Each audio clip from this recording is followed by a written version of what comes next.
Assalamualaikum warahmatullahi wabarakatuh.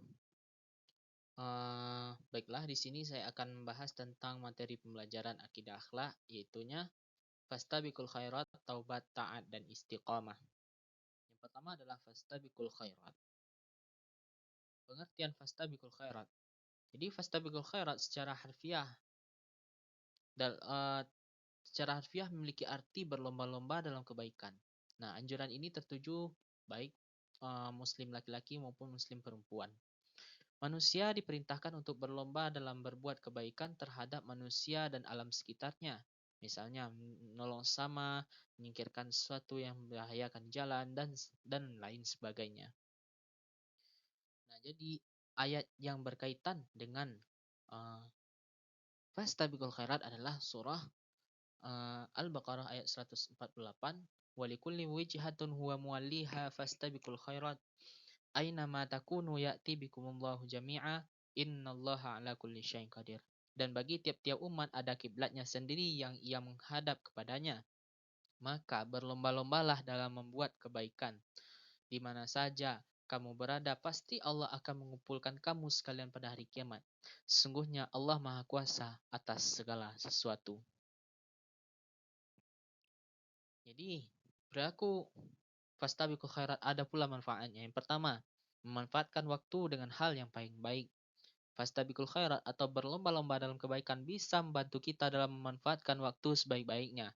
Sebab dengan fastabiqul khairat, muslim akan disibukkan dengan melakukan kebaikan sebanyak mungkin. Tak bisa lagi bagi seorang muslim menyia-nyiakan waktu hidup di dunia yang sebentar ini dengan hal-hal yang tidak berguna. Alangkah baiknya bila muslim memanfaatkannya untuk lebih mendekatkan diri kepada Allah Subhanahu wa taala dan berusaha menjadi lebih baik daripada orang lain dalam hal ibadah kepada Allah Subhanahu wa taala. Yang kedua adalah meningkatkan mutu diri. Energi yang digunakan untuk fastabiqul khairat bukanlah menjadi sia-sia, namun malah berguna untuk peningkatan mutu diri untuk menjadi lebih baik.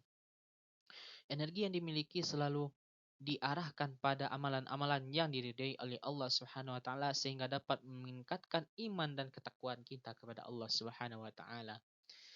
Yang ketiga adalah terhindar dari godaan syaitan dan dosa. Seperti yang dijelaskan sebelumnya, fastabiqul khairat pun bermanfaat untuk melindungi diri dari godaan syaitan yang selalu mengajak pada keburukan dan kesesatan. Oleh karena itu, seorang yang selalu berlomba-lomba dalam hal kebaikan akan bisa terhindar dari perbuatan dosa dan maksiat yang nantinya akan dilaknat oleh Allah Subhanahu wa taala. Nah, jadi fastabiqul khairat dilakukan melalui perkara contoh pada berikut ini. Yang pertama pada ibadah. Ibadah yang dimaksud meliputi salat, puasa, membaca Al-Quran, menghafalnya, dan lain sebagainya. Terus yang kedua adalah muamalah. Muamalah, fastabiqul khairat dalam hal muamalah seperti menyambung tali silaturahmi, berbakti kepada orang tua, berbuat baik kepada tetangga, dan menyantuni anak yatim. Terus yang ketiga adalah pada akhlak. Berlomba dalam kebaikan yang ketiga berasal dari akhlak, yakni seorang diserukan untuk berlaku jujur, menjaga amanah, menepati janji, berlaku adil, ataupun bersikap pemaaf. Dan yang keempat adalah adat dan kebiasaan. Kebiasaan yang diperlombakan dalam ajang fastabiqul khairat adalah berlomba untuk menuntut ilmu, berusaha mendapatkan rezeki, berusaha menikah, dan apapun dengan niat yang lain. Selanjutnya itu materi tentang taubat. Jadi pengertian taubat, kata taubat ini berasal dari kata taba, yang artinya, yang darinya terbentuk antara lain kata taubat. Pada mulanya berarti kembali. Taubat berarti memohon ampun kepada Allah Subhanahu wa taala atas segala dosa dan kesalahan. Taubat merupakan bentuk pengakuan atas segala kesalahan dan pernyataan menyesal atas dosa-dosa yang telah dilakukan. Nah, ayat yang berkaitan dengan taubat yaitu surah At-Tahrim ayat 8. Bismillahirrahmanirrahim.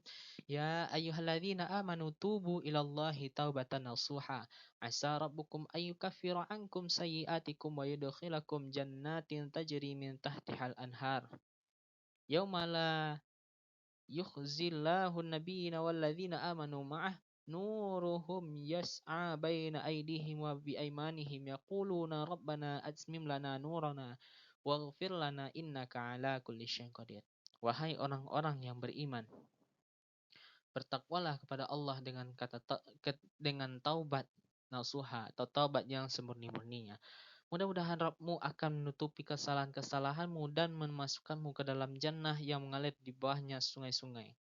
Pada hari ketika Allah telah menghinakan Nabi dan orang-orang mukmin yang bersama dia, sedang cahaya mereka memancar di hadapan dan di sebelah kanan mereka sambil mereka mengatakan,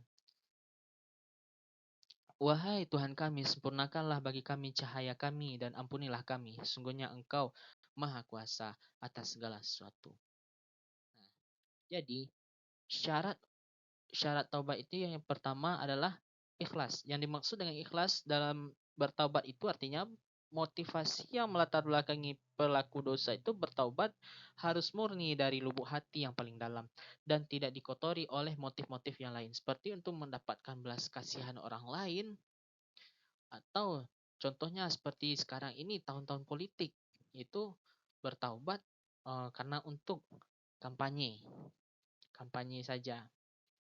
Nah, dan kalau orang yang mau menikah, jadi mendapatkan untuk calon hati, mendapatkan hati calon mertuanya. Nah, itu yang pertama. Yang kedua adalah menyesal. Orang orang yang bertobat itu harus menyesali di dalam hati yang paling dalam atas apa yang telah dilakukannya.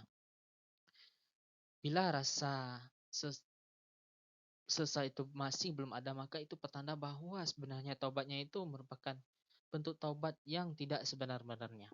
Orang yang taubatnya benar, ciri-cirinya adalah antara lain menyesal sejadi-jadinya sehingga walaupun punya kesempatan untuk melakukannya lagi, sama sekali tidak akan dilakukannya. Terus yang ketiga adalah tidak mengulangi dosa yang dia perbuat. Bertaubat itu hakikatnya tidak mengulangi, artinya seorang yang dikatakan telah bertaubat adalah orang yang jelas-jelas tidak pernah lagi mengulangi perbuatan dosa tersebut. Kalau dahulunya tiap hari dia berzina, mabuk, judi, sekarang tidak setiap hari. Hanya kadang-kadang saja kalau ada kesempatan, maka orang itu tidak dikatakan telah bertaubat. Terus yang keempat adalah perbanyak beristighfar. Nah, jadi beristighfar adalah berzikir yang kontennya memohon ampun kepada Allah Subhanahu wa taala atas dosa yang dilakukannya uh, terhadap Allah Subhanahu wa taala, terhadap dosa-dosa yang dia lakukan. Terus yang terakhir adalah sholat taubat. Nah, disunahkan bagi orang yang bertaubat untuk mengerjakan sholat taubat, yakni sholat sunnah 2 rakaat seperti biasa. Nah, jadi sholat sunnah taubat ini seperti biasa, sholat 2 rakaat, tapi niatnya yang berbeda. Usolli sholat sunnah taubati rakaataini lillahi ta'ala. Nah, jadi hikmah dan keutamaan taubat ini yang pertama adalah diberi keampunan oleh Allah Subhanahu wa taala. Orang-orang yang benar-benar bertaubat, apapun dosa yang dia perbuat akan diampuni oleh Allah Subhanahu wa taala dan dijauhkan dari mara bahaya dan azab Allah Subhanahu wa taala. Apapun pekerjaan kita kalau sudah bertaubat, kita mengerjakan suatu perbuatan karena Allah Subhanahu wa taala, perbuatan yang halal, itu akan dijauhi oleh mara bahaya dan azab Allah Subhanahu wa taala. Terus materi yang selanjutnya adalah tentang taat. Taat menurut bahasa adalah tunduk, patuh, dan setia. Nah, jadi menurut istilah, taat bisa diartikan tunduk dan patuh terhadap segala perintah dan aturan yang berlaku.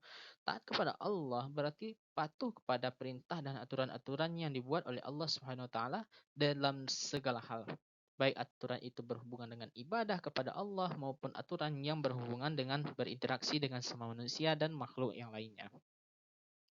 Nah, ayat yang berkaitan atau dasar-dasarnya ayat yang berkaitan dengan taat adalah Quran surah An-Nisa ayat 59.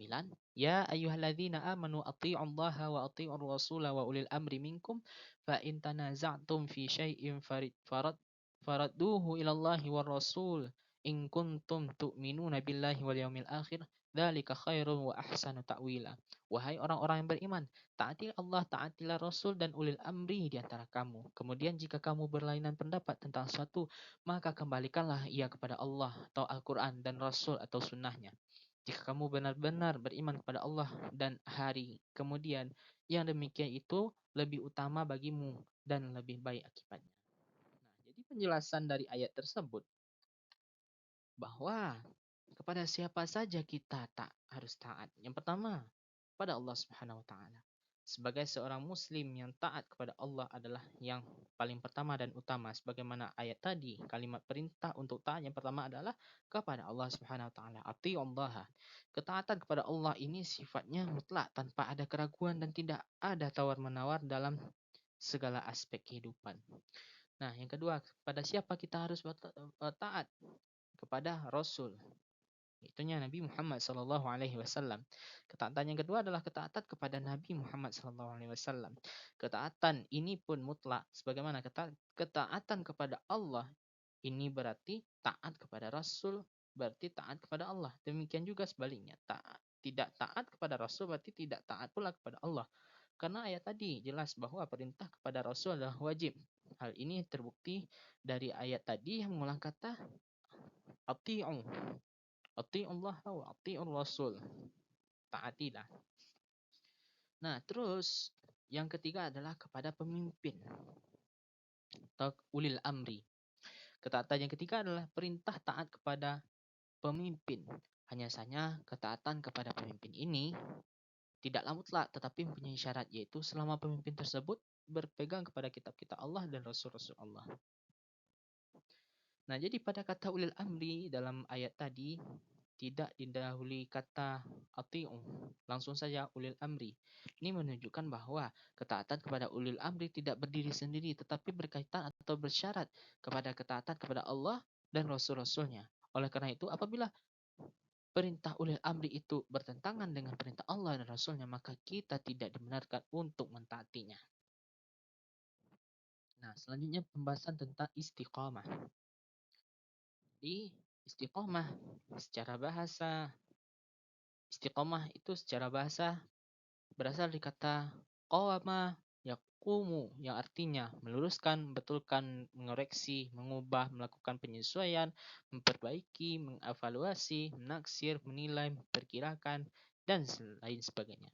Nah, jadi dalam Kamus Besar Bahasa Arab Indonesia, kata ini menjadi istaqama yastaqimu yang artinya bersikap atau berlaku tegak, lurus, seimbang. Nah, adapun menurut Kamus Besar Bahasa Indonesia, istiqomah adalah sikap teguh pendirian dan selalu konsisten, atau suatu tindakan untuk menjaga perbuatan-perbuatan baik, yaitunya ibadah dan amalan lain secara konsisten dan terus-menerus tanpa berubah. Ayat yang berkaitan dengan istiqomah yaitu surah Al-Ahqaf ayat 13. Innalladzina qalu rabbunallaha summa istaqamu fala khaufun 'alaihim wa lahum yahzanun. Sungguhnya orang-orang mengatakan Tuhan kami adalah Allah, kemudian mereka tetap istiqomah, maka tidak ada kekhawatiran terhadap mereka dan mereka tidak pula berduka cita, tidak pula bersedih. Nah, jadi contoh perilaku orang yang beristiqomah dalam kehidupan sehari-hari, yang pertama adalah berusaha menjalankan perintah Allah dan menjauhi larangan-larangannya. Ia beristiqomah, tidak akan dia bertakwa kepada Allah. Takwa dalam artian kata mengerjakan apa yang disuruh oleh Allah Subhanahu wa taala, diperintahkan oleh Allah Subhanahu wa taala, dan menjauhi apa yang dilarang oleh Allah Subhanahu wa taala. Yang kedua adalah melaksanakan sholat tepat waktu. Nah, jadi di saat azan datang, apapun pekerjaan kita tinggalkan, itu termasuk dengan contoh perilaku istiqomah. Nah, selanjutnya belajar terus-menerus sampai paham. Nah, selalu mentaati peraturan baik yang ada di rumah, sekolah, maupun yang ada di lingkungan masyarakat. Dan terakhir, selalu menjalankan kewajibannya dengan rasa senang, nyaman, tidak merasa dipaksa atau dibebani.